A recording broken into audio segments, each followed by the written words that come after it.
So Jim Beam and their 8th generation master distiller Freddie No just announced the release of Booker's The Reserves 2025, which pays tribute to Booker No, Freddie No's grandfather. Now this year's batch isn't what I expected at all from this series, especially from Jim Beam. Why? Because it's the first whiskey ever in the Beam portfolio to be finished in tequila. Does Beam and tequila work? Let's find out. It's the Mash and Drum.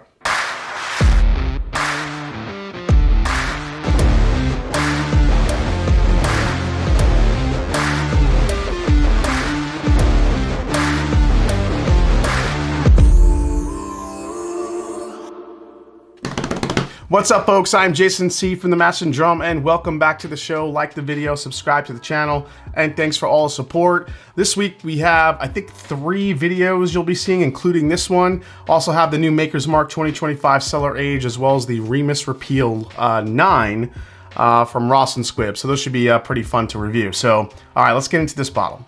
Now, when you think about it, the Booker's brand hasn't really changed much over the years, and that's really by design. It's what Booker No wanted. High proof, sweet, oaky, and barrels selected from the center cut portions of the select rickhouses at Jim Beam. Now, last year, the first Booker's Reserves was a cask strength, 125.9 proof, 8 to 14-year-old bourbon. So naturally, I thought every release following that would follow that same blueprint. I generally always conceded to the notion that Little Book was the more experimental branch of the Booker's tree, and the Reserves would just be higher age releases of the beloved Booker's line. I don't know, Jim Beam has so many damn labels these days, it's hard to keep track of all of them between Booker's, Booker's Reserves, Little Book Infinite, Little Book this, Hardest Creeks. Jim Beam doesn't stop. All right, so the barrels used to finish the Reserves 2025 were first used to age Booker's 30th anniversary bourbon before being sent to Mexico, where they used them to mature El Tesoro's 85th anniversary tequila. So if you don't know already, Jim Beam and El Tesoro are under the Suntory umbrella, so the partnership kind of made sense.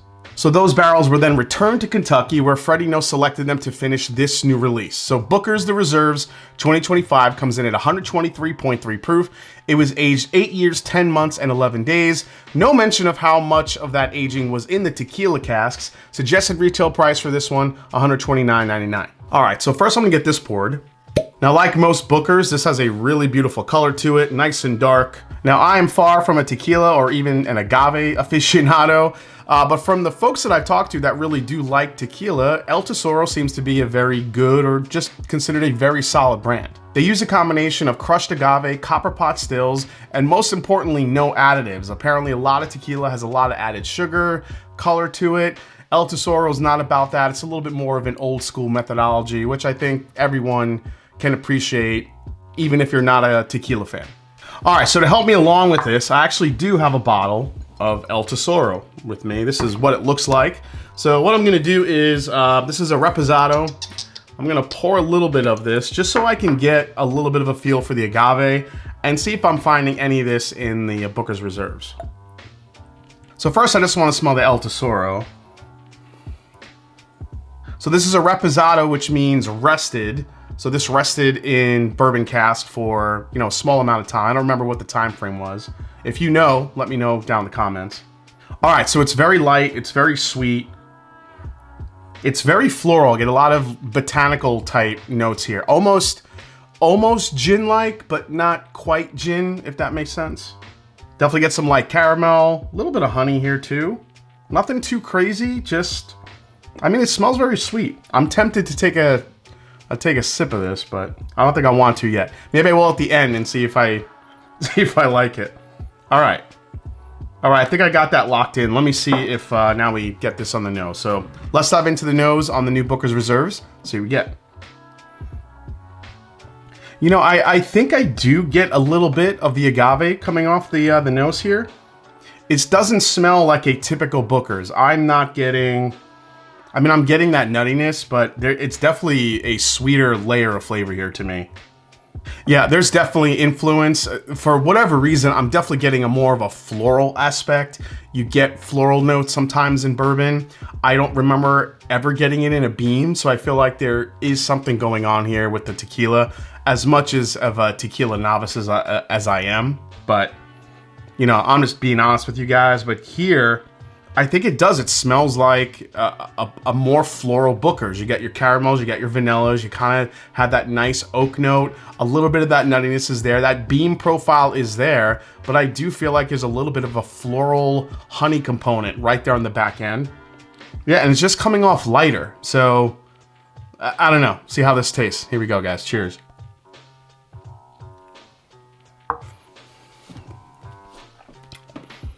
Okay, here's the thing. The front of the palate to me is all Booker's. This is just in your face, caramel, vanilla, huge punch of oak here, a lot of cinnamon and spice, almost that cinnamon red hot note you would get from a typical Booker's. Do I taste the agave? Maybe. When I kind of made that face, I felt like I was getting something different on the finish, and maybe that's where it's coming in. Go another sip here. Yeah, it's got to be on the finish because it's finishing different than a typical Booker's for me does finish. A typical Booker's, I get that like heavy peanut note. I do get some sweet, but I feel like with this, I am getting a little bit of a again, that floral quality. I don't think it's really coming up. Like if I just had this on its own, not knowing it was tequila finished, I might just say it's floral. I don't know if I would be like, that's tequila. But at the same time, there is an influence here that I'm picking up. Is it good? Is it bad? I don't know if I've really made up my mind yet. You know, it's interesting because even at that high proof, maybe the tequila barrels have actually softened it a little bit. You know, the first sip, obviously you just feel all the heat, but now, you know, third sip in, it's actually drinking lighter to me than the 120 plus proof would indicate. This is actually coming off a little bit sweeter. Again, that floral quality is there. There's a slight bitterness that hangs on. It's hard for me to know if the little slight bitterness I'm getting on the back end is from that floral quality of the agave or the tequila barrel or just the oak in general, maybe a combination of both. I feel like the more I'm sipping this and the more I'm tasting it, I feel like I'm getting more of the agave. I feel like I'm tasting what I was smelling with the El Tesoro. And maybe my mind is just kind of playing tricks on me there. But this is one of those whiskeys that I think is going to be an acquired taste. For me, I'm not loving this. I don't think it's incredible. But it'll be interesting to see how Booker's fans react to this, because Booker's fans, to me, are very loyal to that particular type of profile. And now that you're adding a tequila note to it, I don't know. It's an interesting release, one of the more interesting I've tried this year. So before we go to the final breakdown, it's time for our question of the day.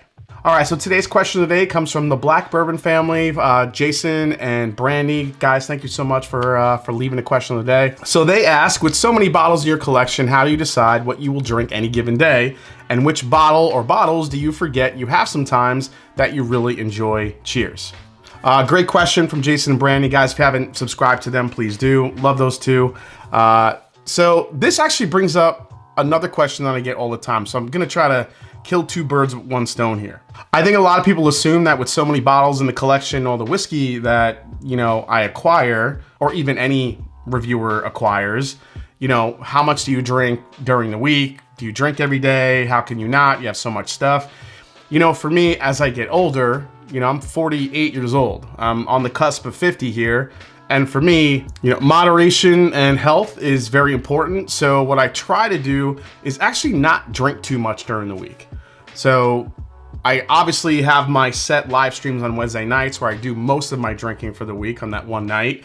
Then I have my reviews sprinkled in between. Because I think a lot of people assume that, you know, we're just drinking bourbon, you know, all day, every day for hours and hours. That's just not how it works.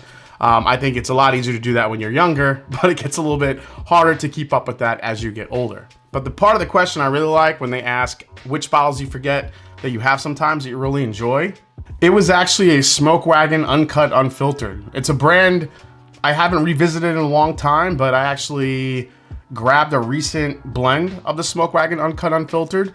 It was a brand that was very hyped in the beginning. It kind of built and built and built, and then it kind of hit a plateau. We don't hear a lot about Smoke Wagon too often, but I still feel like the team over there at Smoke Wagon can put out a really, really good blend, and I think people skip them more often than not these days.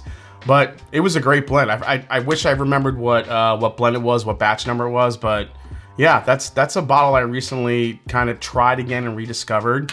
and it was pretty damn good. All right, if you have a question today, please leave it below in the comments, and let's get to the final breakdown of the Booker's Reserves 2025. All right, final breakdown on the Booker's Reserves. Price for this one, $129.99, so call it 130 bucks. As far as resale market value, I did see these in the beginning going for about 200 bucks. I think that's what it always starts off as, but they've come down quite a bit. I think people are a little bit shy of this one because of the whole tequila factor. And as far as availability, these, from a Beam standard, it says it's limited. Value here for me is even. I think it's right where it should be. Booker's by itself is about 100 bucks, and this with a little bit of extra age and an extra finish seems like 130 is right where it should be, so I'll say it's even. Most I'd pay here is gonna be retail, and I think this could be one of those bottles because tequila isn't, I guess, universally loved by bourbon drinkers, or, you know, the ones that I've talked to. They either love it or they hate it.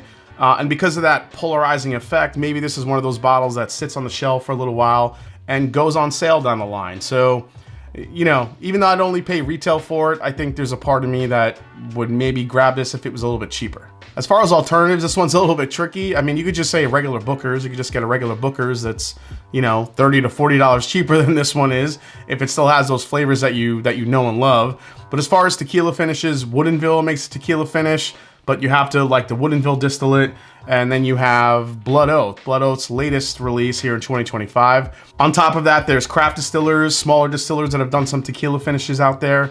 And lastly, is this a skip, a try before you buy, a buy, or a buy and back it up? This is a definite try before you buy, just because the flavor profile is just a little bit different. I think up front, it's all Booker's. The finish is where things start to change a little bit. The floral, the honey, some of those qualities that come out that you're not so used to with Booker's, I think, come to the forefront. Maybe it dissipates after a little while as this bottle opens up. We'll find out as we sip this, you know, down the line. However, I do think that Booker's fans, I'm really curious, and if you are one of them, leave me a comment down below. Let me know if you're kind of angry that they messed with the flavor profile of Booker's. Because Booker No always said, don't mess with my Booker's, leave it just as is. So that's why I always thought the reserves were just gonna be kind of a higher age Booker's release each and every year. But now we're getting finishes on these Booker's, so how do you guys feel about it? I'm curious. All in all, I think the one thing that Jim Beam did to this whiskey that I appreciate is they didn't overdo it with the tequila. They give you just enough of the flavor profile to make this a little bit more interesting and different than a standard Booker. So for that, I think Beam did a good job. All right, guys, well, thanks for watching this review on the new Booker's Reserves 2025. Hope you enjoyed it. If you did, hit the subscribe button below. Please hit the like button. And if you haven't yet, follow me on Instagram. Let me know down in the comments what you guys think about this one. Are you a big Booker's fan? You're kind of angry that they mess with it? Or are you open to trying this one? Do you love tequila? Do you think El Tesoro's a good tequila? Love hearing from you guys. And as I always say, it's not about the whiskey, it's the people you share it with. So cheers. And I'm gonna try this straight up tequila before I go. A little scared. You know, that's gonna take some getting used to, but I don't hate that. Not bad. All right, tequila. See you next time.